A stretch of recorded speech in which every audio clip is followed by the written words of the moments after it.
ओम गणपत्याय नमः। ओम श्री गणेशाय नमः। ओम श्री दुर्गा दिव्ये नमः। ओम श्री दुर्गाय नमः। ओम श्रीमद्देवी भागवत महापुराण प्रारंभः द्वितीय खंडः। तुम्हें माता च पिता तुमेव, तुम्हें बंधु च सखा तुमेव, तुम्हें विद्याधनं तुमेव, तुम्हें सर्वं देव देव। ओम नमः चंडिकाय नमः। श्री दुर्गा दिव्ये नमः। ओम श्री दुर्गाये नमः।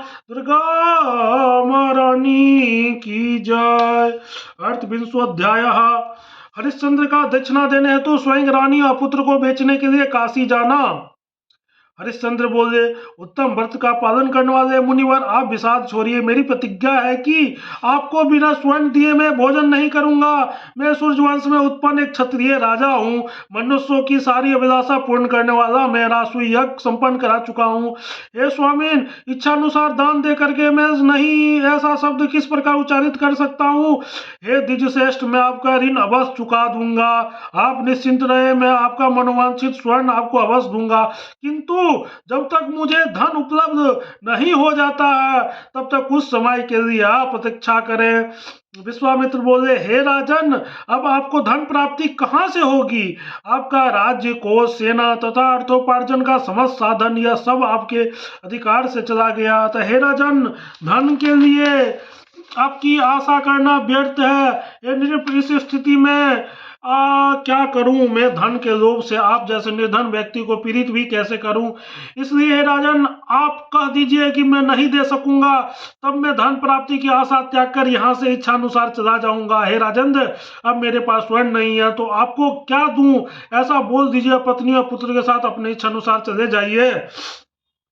व्यास जी बोले, हे राजन, ब्राह्मण की अब बात सुनकर उस समय जा रहे राजा हरिश्चंद्र ने मुनि को उत्तर दिया, हे ब्राह्मण, आप धैर्य रखिए, मैं आपको धन अवश्य दूंगा। हे द्विज, अभी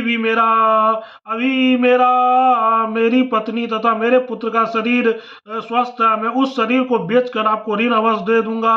हे विप्रवर, हे प्रभु, आप वाराणसी पुरी के किसी ग्राहक का अन्वेषण कीजिए। मैं अपनी पत्नी तथा पुत्र सहित उसका दास बन जाऊंगा। हे मुने, हे भूधर, उसके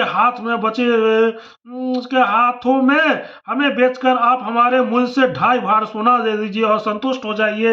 ऐसा कहकर राजा हरिश्चंद्र अपनी भार्या तथा पुत्र के साथ उस काशीपुर गए जहाँ साक्षात भगवान शिव अपनी प्रिया उमा के साथ विराजमान रहते हैं।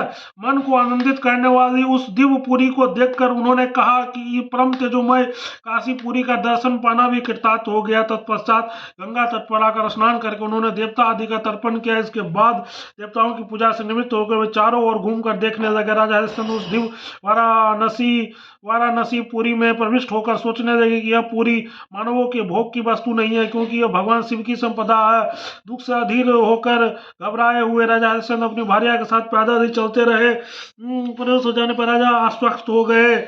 उसी समय उन्होंने दक्षिणा का अभिलाषा रखने वाला ब्राह्मण वेशधारी मुनिश्रेष्ठ विश्वामित्र को देखा। उस महामुनि को सामने उपस्थित देखकर महाराज हरिश्चंद्र विनयावनत हो गए और दोनों हाथ जोड़कर उनसे कहने लगे, हे मुने, मेरे प्राण पुत्र प्रिय पत्नी सब उपस्थित है। इनमें से जिस किसी भी आपकी कार्य सिद्धि हो सके उसे आप शीघ्रता पूर्वक ले लीजिए। साथ ही जिस श्रेष्ठ हमसे आपका जो भी कार्य बन सकता है वो आप बताने की कृपा करें। विश्वामित्र बोले, हे राजन, आपका कल्याण हो। वह महीना पूर्ण हो गया, इसलिए यदि आपको वचन के स्मरण हो तो पूर्व में की गई प्रतिज्ञा का दक्षिणा चुका दीजिए। बोले, ज्ञान और तप के बल से संपन्न है ब्राह्मण, आज अवश्य ही महीना पूर्ण हो गया, किंतु अभी दिन का आधा भाग अवशिष्ट है, अतः आप तब तक प्रतीक्षा करें, इसके बाद नहीं। विश्वामित्र बोले, महाराज, ऐसा ही हो, मैं पुनः आऊंगा, किंतु यदि आप आज दक्षिणा नहीं दी तो मैं आपको साप दे दूंगा। ऐसा कहकर जब विप्ररूप विश्वामित्र चले गए तब राजा हरिश्चंद्र सोचने लगे कि इन विप्रदेव के लिए जिस दक्षिणा का प्रतिज्ञा मैं कर चुका हूँ उसे अब इसे कैसे दूं? इस समय कहाँ से मेरे धन संपन्न मित्र मिल जाएंगे अथवा इतनी संपत्ति ही कहाँ से मिल जाएगी? साथ ही किसी से धन देना मेरे लिए दोषकारक है, तथा धन की याचना भी कैसे की जा सकती है। धर्मशास्त्र में राजाओं के लिए 3 प्रकार ही सुनिश्चित विद्या दान देना, विद्यादान करना तथा यज्ञ करना बताई गई है। यदि दक्षिणा दिए बिना ही प्राण त्याग कर देता हूँ तो ब्राह्मण का धन अपहरण करने के कारण मुझे अधम से भी अधम पापी को दूर दूर से जन्म कीड़ा होना पड़ेगा, अथवा मैं प्रेत योनि में चला जाऊंगा। अतः अपने को बेच डालना ही मेरे लिए श्रेयस्कर है। सूर्यवदय उस समय व्याकुल होकर नीचे की ओर मुख करके ऐसा सोचते हुए दयनीय दशा को प्राप्त राजा हरिश्चंद्र से उसकी पत्नी अश्रु के कारण अरुंधे कंठ से गदगद वाणी में कहने लगी, हे महाराज, आप चिंता छोड़िए और अपने धर्म का पालन कीजिए, क्योंकि सत्य से बहिष्कृत मनुष्य प्रेत के समान त्याज्य। हे पुरुष व्याघ्र, अपने सत्य वचन का अनुपालन जो धर्म है उससे बढ़कर कोई दूसरा अन्य धर्म मनुष्य के लिए नहीं कहा गया। जिस व्यक्ति का वचन मिथ्या हो जाए उसके अग्निहोत्र धन दान आदि सभी कृत निष्फल हो जाते हैं। जिस प्रकार धर्मशास्त्र में पुण्यात्माओं का उद्धार के लिए सत्य पालन को विशेष कारण बताया गया, उसी प्रकार दुराचारियों के पतन के लिए मिथ्या को परम हेतु कहा गया। सैकड़ों अश्वमेध तथा राष्ट्रीय गाथा पूर्वक करके भी मात्र एक बार मिथ्या बोल देने के कारण एक राजा को स्वर्ग से च्युत हो जाना पड़ा था। या बोले, हे गजगामिनी वंश की विधि करने वाले, यह बालक पुत्र तो विद्वान ही है, अतः तुम जो भी बात कहना चाहती हो उसे कहो, मैं उसे मानने के लिए तैयार हूँ। पत्नी बोली, हे राजन, आपकी वाणी असत्य नहीं होनी चाहिए। स्त्रियां पुत्र प्रसव कर देने पर सफल हो जाती है, अतः मुझे बेचकर उस धन से विप्र की दक्षिणा चुका दे। व्यास बोले, पत्नी की आवाज सुनकर राजा मूर्छित हो गए, किंतु चेतना में आने के बाद वो पुण्य दुखित होकर इस विलाप करने लगे, हे भद्रे, यह मेरे लिए महान दुख प्रद है। जो तुम मुझसे ऐसा बोल रही हो, क्या तुम्हारे मुस्कान युक्त वचन मुझे पापी को विस्मित हो गए हैं? सुचिमते, ऐसा बोलना तुम्हारे लिए भला कैसे ठीक है? हे भावनी, इस प्रकार का प्रिय बातें तुम क्यों बोल रही हो? स्त्री विक्रय की बातें अधीरता को प्राप्त निवश्रेष्ठ महाराज हरिश्चंद्र का यह कहकर पृथ्वी पर गिर पड़े और मूर्छा को अधिक व्याकुल हो उठे। मूर्छित के कारण भूमि में धरा हुआ देखकर राजपुत्री अत्यंत दुखित हो गई और उन्हें परम करुणामय वचन से कहने लगे, हे महाराज, किसके अनिष्ट चिंतन से यह संकट आ पड़ा है, जिसके परिणाम स्वरूप शरणागत होते हुए भी आप दैत्यता की भांति पृथ्वी पर पड़े हुए हैं।